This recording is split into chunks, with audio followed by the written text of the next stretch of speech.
Well, we thought it'd be a lot of fun to bring Derrick Goold in studio. The Scoops empire is getting bigger and bigger and bigger, and when you do that, you have the chance to visit in person, and that's what we get the chance to do here with Derrick Goold. Great to see you, my man. Usually when we talk in person, there's a ballpark in front of us, so this is a different kind of venue for it. I like it. I like what you've done with the place. Thank you very much. Did you see the place prior to? No.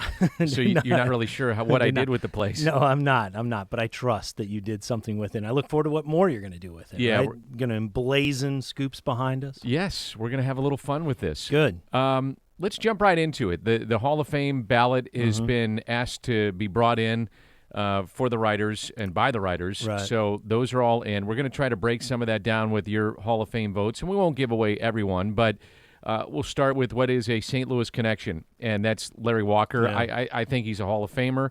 I think now that analytics is such a part of the game that people are looking at. Ted Simmons is a great example. I mean, he's in, and analytics helped him. Way overdue. Yeah. Larry Walker, people I think are taking a harder look at his numbers outside of Coors Field. He's not just a product of Denver. That I don't understand, by the way. Well, because it was really easy to look and just say, well, he did this at X amount of percentage of games and still put up these numbers. Such a cop-out, though, because I don't remember a whole lot of people parsing like what Ted Williams did at Fenway Park. I don't remember a whole lot of people saying, rarefied air, look though. at Mickey Mantle and what he did at Yankee Stadium. I mean, I get frustrated with, like, look, these players are drafted and signed and traded and, in a lot of cases, put where they're put. Yeah. You know, Cody Bellinger has to deal with Dodger Stadium because Cody Bellinger wasn't drafted by the Yankees. Cody Bellinger, how many home runs would he hit if he played 81 games at Yankee Stadium? So now we're going to hold that where they're played. No, make the most of where you play. Be the talent that you are. And if we start parsing them based on, like, you know, Coors Field or like the Denver effect, then why don't we see the other? I just feel like it's unfairly held against, you know, Helton and Walker, to a lesser extent Walker, but some of these guys too. And also, you know, I find it very interesting that you don't hear it used to benefit pitchers. That's a good point, too. You know, for their Hall of Fame cases. So let's talk about it. Larry Walker's on your ballot, and you did vote for him. Do you think he gets in? I hope so. Yeah, I think so. I think there's momentum last year on the ballot. I think he's going to be a Hall of Famer. The question right now is, does he get voted in the final year of his ballot, or is he a slam dunk when he gets to the Veterans Committee? Do they have to, like, do the baseball writers push it to the 1 yard line and then call in the committee to kind of do the quarterback sneak over the line to put him in there, if I can mix baseball and football metaphors? Do you think the other writers have voted for Larry Walker and the guys that you've talked to and your colleagues? I think enough of the folks I've talked to have. I can think of a few cases that haven't, that concern me, because that means it takes 3 of those who do to overcome the one that didn't. I'm a bit of a, I mean, you know me pretty well. I'm kind of goofy romantic every so often. So the ballot is due December 31st, which usually corresponds with when my son and I go back to Colorado and I see friends and family out there and get to go back to where I grew up and everything. I usually take my son with me to the post box that I used to mail, like, baseball cards off to get autographed, or, you know, letters to the Yankees for their magazine, or, you know, all the baseball stuff that I sent off as a kid. I would just walk from my house over to the post box to mail. And so I usually do that same thing and mail in my Hall of Fame ballot. This time I went to Coors Field, and I mailed it from Coors Field. That's cool. From the post office nearest Coors Field. It's a couple blocks away on 20th Street. And it's right across from the Greyhound bus station that I once took a bus from there to Los Angeles. But that's another story, Dan, for another podcast. But I went and did that because I thought, you know, this is his last time. I'm voting for 2 Rockies, Helton and Walker. I don't think that's any big secret on the ballot. You know, I felt like it was right. Where do you stand, and where do you think the writers stand? And it looks like there's more momentum with those that are associated with steroids, namely Barry Bonds, Roger Clemens. If you took that out of the equation, they're automatically in. They would have been first ballot probably. Right. Not probably. They would have been. Where do you think that is going right now? Well, I think there's tremendous momentum for them to be inducted. So much, though, so that it doesn't take much to imagine a podium with Simmons, Jeter, Bonds, and Clemens. And the Hall would have to wrestle with all the curiosities that would bring, and maybe even Schilling too. That's the other one I was going to ask about. Which would bring a whole other element to it. A couple of years ago, I wrote a story for STLtoday.com about my ballot, and I mentioned that look, this is on the horizon. This is going to happen, and the reasons why is because you could see that the ballot was going to free up. All that needed to happen was for there to be a large class, and there was last year. There was a significantly large class last year. So you needed to get past Griffey, where it was his day. Obviously, he shared it with Piazza. And then get into the guys who were just on the fringe, the Musinas, the Edgar Martinezes, those guys who needed to get over the hump and then off the ballot to create more space. The ballot is such that the Hall limits our votes to 10. This is something that, as a member of the Baseball Writers Association of America, even when I was president of the organization, was a big conversation. We wanted to figure out a way to improve that. There was a proposal given to the Hall to expand it to 12 to help us alleviate some of this traffic. That was tabled, not rejected, but tabled. I urged for what I called a binary ballot, where you got to vote on every eligible player. So the ballot comes out, it's 25 players, and you just vote yes or no, because I felt like that was the true question that the Hall was asking us. Is this person a Hall of Famer? Instead, what they're asking us to do is name the 10 most worthy, Hall of Famers. And I always felt uncomfortable with that, and ran into that again with this ballot. Is like, how do you determine who is more worthy for a 10th spot? How is it more worthy for 11th spot, or to be the runner-up? One of the things that I sided with was the fact that they give you tools to winnow it down. One of those tools is the sportsmanship clause. So last year, or the last few years, it came down to I had 8, knew these were the 8 that I was going to vote for. That gave me 2 spots. What do I do with those 2 spots? Do I give it to Bonds and Clemens, or do I give it to Hoffman and Smith? And that's where I was, like trying to measure the closer aspect and how good were they as closers versus, I have the sportsmanship clause that I can cleave those 2 other guys out. I can cut them from the ballot and feel pretty good about it. This year, and this is what I wrote a couple of years ago, this is the year where there is some wiggle room with that. Finally, some room on the ballot. So I have to hold to the precedent that I've set for myself, which is if I have room, do I vote for Bond? Can I do that? Because when I started on this, the 2 things that I said going in was, or 3 things, was 1, if they put their transgressions on the plaque, I would vote for them. That moment. Well, it's part of baseball history, too. Absolutely. Put it on the plaque. It's the story of the game. And the pushback from the Hall has been, well, they won't show up. And I'm going to be like, fine, that's on them. But if you put their transgressions on their plaque, then I'll vote for them. 2, I treat the ballot like an article. So it has my name on it. It's a byline. So everything that I put into that ballot, I have to also be comfortable putting in the newspaper. So, can I prove – I cannot say with certainty that I haven't already voted for somebody who used. I can say with certainty that I haven't voted for somebody I could report used. Does that make sense? Yeah, for sure. And then the other one was if I had space on the ballot, then I didn't need to use the tools that they gave me to cut it up. In this political, situation that we're in with our country and the climate that we're in, and Curt Schilling being so outspoken with his political beliefs, do you think that at some point he does not get in? Even though I read a great article by Peter Gammons over the weekend, and I learned some things about Curt Schilling I did not know, numbers-wise and just personality-wise, that made me even more so want to say that he's a Hall of Famer. Really? But, people have their political beliefs. We're all human beings. We're going to be biased one way or another. Do you think that keeps him out of the Hall? Well, my personal view of Curt Schilling is when I sat down to make out the ballot, I think it was my first ballot that I was working on, I found a hard time separating Curt Schilling from Mike Mussina from John Smoltz.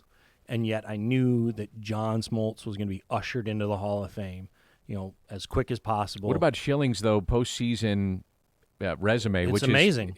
That separates him from others, in my opinion. I don't know if it separates him from Mussina. I haven't looked at enough at Moose. Mussina had a tough outing. that because of the small sample size of the postseason skewed it a little bit. Yeah. But was overwhelming, especially when you look back to what he was like as a Yankee in the postseason, and he had a relief outing that was incredible. Anecdotal, but to me, Schilling's postseason performance leveled the field with, say, Smoltz' two-way performance as a starter and a closer. And then Mike Mussina's just overwhelming body of work in the American League East, entire career a juggernaut, in the American League East. I looked at those three guys as inseparable or hard to separate as far as my view of who was Hall. So you voted for Schilling then? So I have voted for Schilling, and I wrote that he did one of the most detestable tweets I've ever read. I mean, he basically encouraged murder of journalists. I mean, there's no other way to put that, right? Like he said something along the lines of "sounds good" or things like this to the guy who wore the T-shirt. And I think in Gammon's article this weekend, he said he tree journalists really regretted doing that. He did, and I don't know for a fact if he ever apologized to some of the journalists that he knows well. Yeah. He's been a guy who has always been somewhat of a red light player, meaning when the red light goes on of a camera, it's a little different than when the red light is off. That's not unusual. What's unusual is what you say when the red light is off. He professed some rather violent things, some rather unfortunate and even derogatory things. Not just to, obviously he's trafficked in conspiracies that are easily disproven. All those things. However, my role as a voter is to prove him wrong. That's how I took it. Is like, look, man, you have this view of journalists because you think we're going to stoop and hold this against you. I'm going to prove you wrong. I'm going to judge you on your merits as a ball player and make you. Isn't that what it's supposed to be? Well, somewhat, but we also have the sportsmanship clause. Right. But that's a gray area, isn't it? I don't think so. Okay. I mean, I think that, like I said, that's a tool for me to carve it down to 10. All right. And they give me the right to determine what I think is sportsmanship. And I have chosen that, like with Curt Schilling, look, man, you have said awful things about me and my profession, or my profession and by context me. So I'm going to make you squirm with the fact that I'm better. That I'm not the person that you think I am because of the role, and you have to sit with that, and you're welcome. Let's switch gears. Some quick hitters here with the St. Louis Cardinals. Wait, can we talk about Rolen? Did you vote for him? Oh, absolutely. I think he's a Hall of Famer. I've been saying ought that. to be. Yeah, I think he will get in too. I think he's going to take the Veterans Committee. I'm disappointed in that. I'm going to throw a unique. Well, yeah, I meant to ask you about this too. I'm that going to position is under represented in the Hall, and he belongs in. If Ted Simmons is in, and he's certainly a product of analytics and a harder look at his career, I think with Harold Baines getting in, it opened maybe the door for others. I'm not sure. I don't think so. But we'll see. It depends on who's on that committee at that time. That's the Baines rule. If you have a Tony in the room talking for you, you'll get in. You got an ownership group that is influential and other things that happen with that. Yep. I'm going to throw Jim Edmonds out there. I think Jimmy Edmonds is a guy that'll get a harder look down the road. I'm not saying it happens now because he's off the ballot and it's going to take some time. But I think if you dive into his career, Jim Edmonds is a very, very close Hall of Famer. Me personally, I think he... Now, again, I'm going to say this, and it goes to Molina, too. I've watched these guys play. I watched him every single day. I saw Rolen do things I can't believe. Molina controls a game without looking at stats, but people look at stats. Yeah. Edmonds made remarkable plays that most guys don't make and still had great numbers. I think that all three of them are Hall of Famers. For me, they're locks, and even Edmonds. But yet some people don't believe that. I think with Jimmy specifically, it'll take time, but I think people will go back, dive into his career a little bit closer and make that evaluation a little bit differently. Yeah, I have a little pet theory that has yet to be proven wrong, so I'll think that it's a good one. And Jim Edmonds falls into it, and so does Ted Simmons, and Alan Trammell definitely falls into it, and Tim Raines falls into it. And they are the guys. Lou Whitaker, maybe? Maybe. They're the guys who are the second best to one of the best ever. Mm-hmm. So Edmonds ended up for the first time on the ballot, the same ballot with Ken Griffey Jr. But let me tell you, though, his numbers in St. Louis were better than Griffey in Cincinnati. Absolutely. But I'm not taking – I understand the first part of it. When he was in Seattle, he was ridiculous. Jimmy Totally was not true. the player that he was in St. Louis as opposed to Anaheim. I get it. But looking at that era, those two came at the same time. Jimmy Edmonds was a hell of a player and was better at that point in time. The problem that he has then is when he's on the ballot with Ken Griffey Jr. is when voters go to look at it, they compare him against Ken Griffey Jr. I understand that. And if Jim Edmonds was a year earlier or a year later, he would have had more support because he's not being compared immediately to it. It's the same way Simmons was compared to Bench. Well, no kidding, Simmons pales in comparison to Bench. That doesn't say anything about Simmons. That just tells you how good Bench was. Same with Alan Trammell. Well, Alan Trammell didn't have the gold gloves. Well, Alan Trammell didn't have the all-star appearances of a Hall of Famer. No kidding. Cal Ripken Jr. did. It's because their careers overlapped.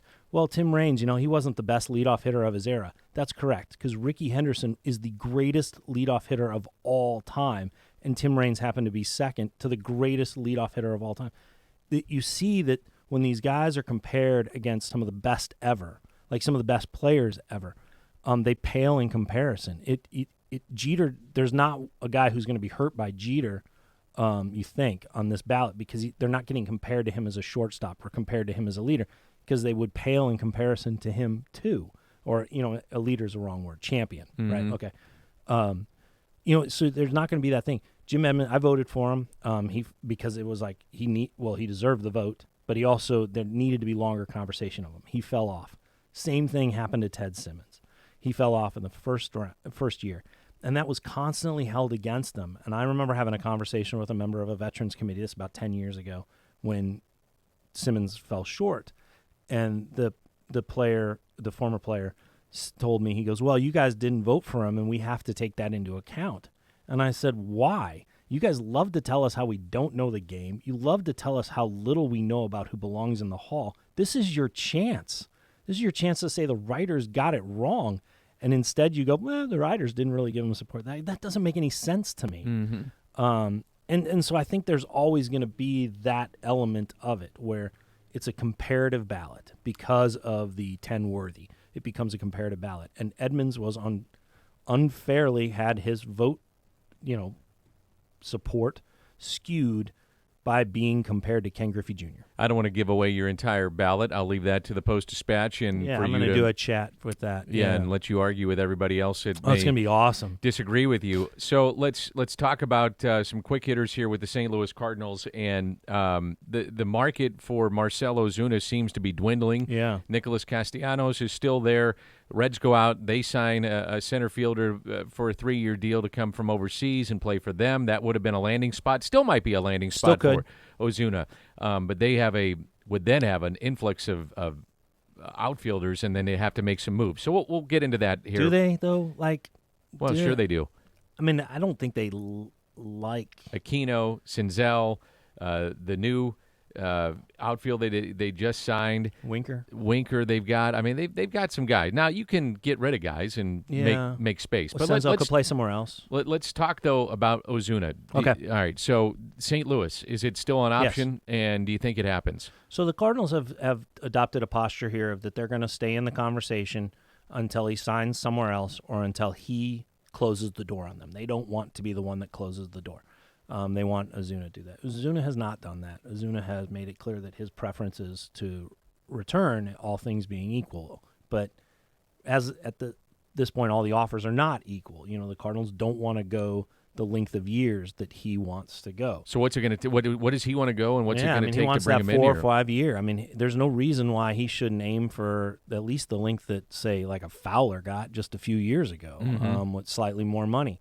You could, does he want his deal to start with a 1? Well, of course, because he's seen other guys do that. The Castellanos-Ozuna duo is definitely in what would, in computer terms, be called a deadly embrace, right? Okay, so like Castellanos, who signs first is going to set the market for the other guy. Ozuna comes with a draft pick attached to him. That's not as appealing as Castellanos, who doesn't. But Castellanos might command more money, which is why Ozuna would wait, because then he could try to command that same money.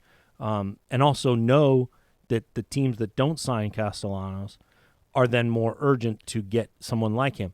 So it's an interesting kind of like staring contests going on, not just between the teams, but between the players. And not everybody is. It's a little bit like poker because you don't have all the information on the table. Do you believe he wants to come back here? I do. Yeah, I've not heard any differently, and that's something that I have asked. I think if I were to put it on a seesaw and tilt it, I would say that it would tilt more towards him wanting to return than the Cardinals wanting him back. When you have Dylan Carlson, Lane Thomas, you've got Rosarena, certainly Bader, you've got Jose Martinez, which no one talks about in the mix. You've got Fowler coming back, and there's somebody else I'm missing. But it gives you an idea of all the different players that they have potentially to play in the outfield. Would that, if you're John Mozeliak and Michael Gersh, do you think that then they say, well, look, we've got these guys. We got to develop them. It was Tyler O'Neill, who I forgot. And we know that there's potential there, so why go out and spend whatever they have to spend or dedicate themselves to the amount of years of Ozuna just because we have these guys coming? Right. And they also look at it not just as, what's the opportunity early in the season to determine what you need in the middle of the season. Yeah. That's also a way that they look at it. They do not this is something that can be tricky for fans, right? Because they want moves made in December before Christmas. There seems to be this deadline in the public that doesn't exist in baseball, and front offices more and more look at it as kind of this rolling, evolving thing where they don't really need to have their roster done until the opening of the season. They can add anybody between now and then and not have had that cost them any games. The other part of it is they don't really see this as the finished roster. They think of what you want to be at your best when you're going into September, October. Right. That's something that the Los Angeles Dodgers have talked about. They've taken. Mo always says it. I mean, at the trade deadline, that's when that's the roster set for the rest of the year, and that's when we want to be at our best. Absolutely. And and the Dodgers are taking some heat because why don't they spend some of their money? Why are they so wary of the luxury tax and all this stuff? And their point is, look, it's not about who we sign in the winter. It's about who we have in October. And there's still chances to add some really great players. There's still chances to add all-stars. The Dodgers have such a tremendous farm system. And I get it. There's pressure on them to let's go trade for Lindor now. Well, maybe the asking price right now is absurd. But maybe that's something they're willing to pay in July. Sure. I think the Dylan Carlson situation is fascinating. Yep. I did a podcast with Mo at the end of spring training last year, and we were talking. Dropper. And, big time name dropper. And he said, we flirted with the idea of even bringing him north, even back then. Mm-hmm. So if I'm going to throw a hypothetical, let's just say he has a great spring training, and he separates himself from some of the others. Now, you do start his clock early. So? Yeah, and that's my question. I mean, I wonder if they're going to just say, look, we're taking the best north with us, and Dylan Carlson is one of our best, and that's just the way it's going to be. I also think with him having the ability to play three positions, this is a tryout, if you want to call it that, for everyone. Absolutely. Of these young guys that we talked about outside of Dexter Fowler, and that includes Bader. Big spring for Bader. It is. That's why I think this is a fascinating camp for the young guys, in particular the outfielders. Yeah, Bader more than anybody. Maybe Bader and Tyler O'Neill. That's the other one. Have the biggest bandwidth for outcomes. Sure. Right? Absolutely. They could be the starter in the Cardinals, for the Cardinals in the majors. They could be in Memphis, or they could be traded. Yeah. What do you think with Carlson? So I think Carlson, he has to not only have a great spring, he has to leapfrog over somebody who has a disappointing spring. If Carlson has the same spring as somebody else who's on the 40-man roster, that somebody else is going to get the first chance, and then you'll see Carlson whenever the situation demands it. The Cardinals have historically not made decisions based on the service time, and obviously Chris Bryant is the example, right? Do you massage it? The Cardinals have not made decisions that way. Paul DeYoung is an example of that.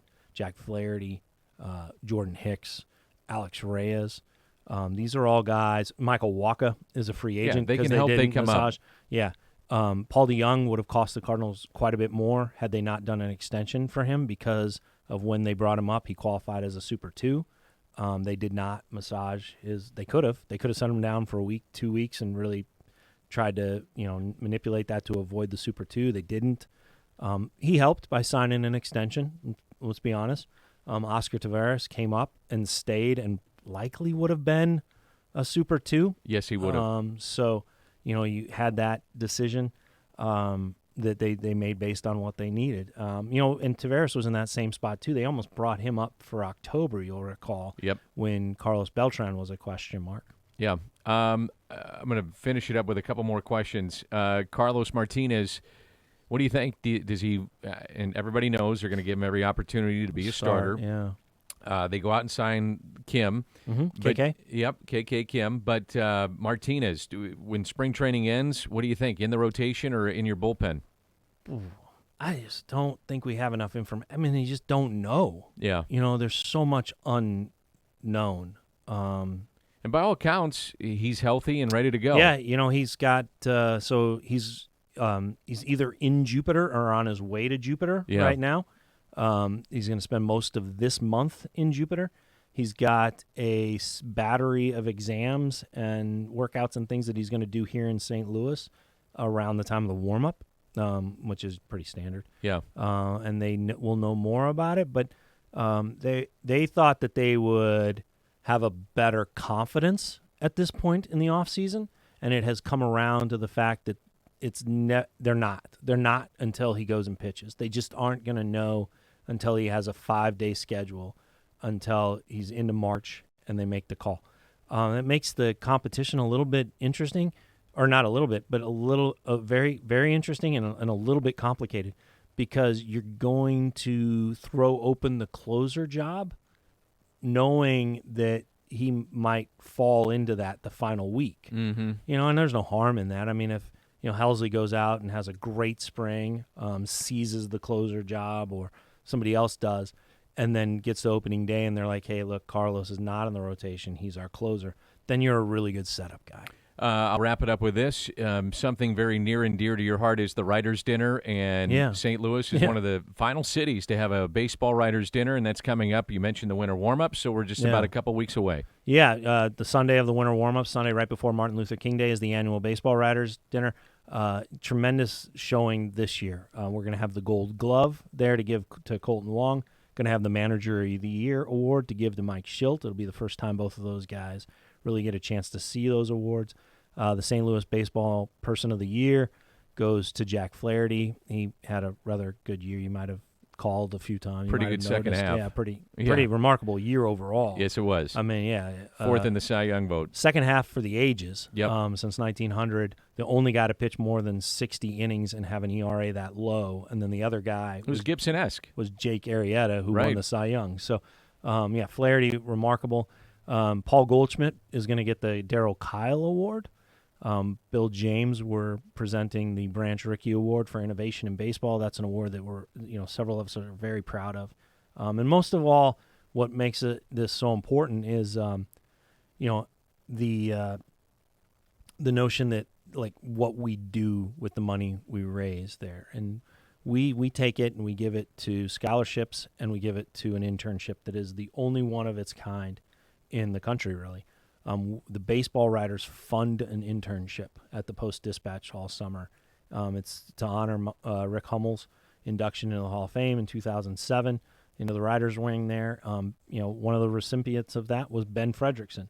So he was our Hummel intern and now is one of our sports columnists. This is the idea, is to identify, nurture, and develop talent just like a ball club would, so that we can benefit from it in the majors later. I personally received one of the scholarships. I did not know much. I was at Mizzou, came into Mizzou, did not know too much about the lore, knew about the Baseball Writers Association of America, but one day received the Jack Buck Award, and it meant a lot to me. And, it meant a lot that it was signed by Jack Buck, and I got to meet Jack Buck, and I had some connection to the St. Louis chapter of the Baseball Writers Association of America. And then I'll tell you here this for the first time, too. We've been able to take the dinner and branch off to a lot of things. Jennifer Langosh, MLB.com, has really championed the Be the Match program, which now is at the ballpark, and where we take cheek swabs and try to build up the database for the Be the Match, and that has been done in Joe Strauss's name, the late Joe Strauss's name. A new thing that we're going to do this year, and it's coming up here, and we haven't really talked about it, but I'll mention it on Scoops with Danny Mac for the first time, is a group of us, writers, some members of the Cardinals executives, and some other media members are going to go before the dinner and get certified in CPR. We're working with the local American Heart Association chapter and the St. Louis Fire Department. And a whole group of us are going to go through the 4-5 hour certification process. That's because of what you did this last summer. And that's because of what happened at the ballpark. We figured it's the right thing to do to bring some attention to it. Many people have asked me about it, so we worked together to put together this program with the hopes of that we'd do it here in St. Louis. There's interest from Chicago. And then we will take what we learn and how we put this together, the American Heart Association and the Baseball Writers Association of America, and spread it to all the other chapters. Very well done. Best place to get tickets, MetroTix? MetroTix. More information online, too. STLBBWAA on Twitter. St. Louis Baseball Writers Association of America, St. Louis Baseball Writers on Facebook. You can get both more information there. Dinner's around 6. So, yeah, there'll be a lot. There's going to be a lot of cool presentations. Ted Simmons is going to get the red medal. That we have 2 signature awards. One is the Branch Rickey Award for Innovation. The other is the Red Shaney's Medal, which is given for a lifelong commitment to baseball and impact on baseball. And there is no one more deserving and no better time than this year for Ted Simmons to receive it. Great stuff. I'll have you back next week. We'll do it in studio. I look forward to it. Yeah, we'll be here. Now I know my way. Thank you, sir. Thank you, Dan.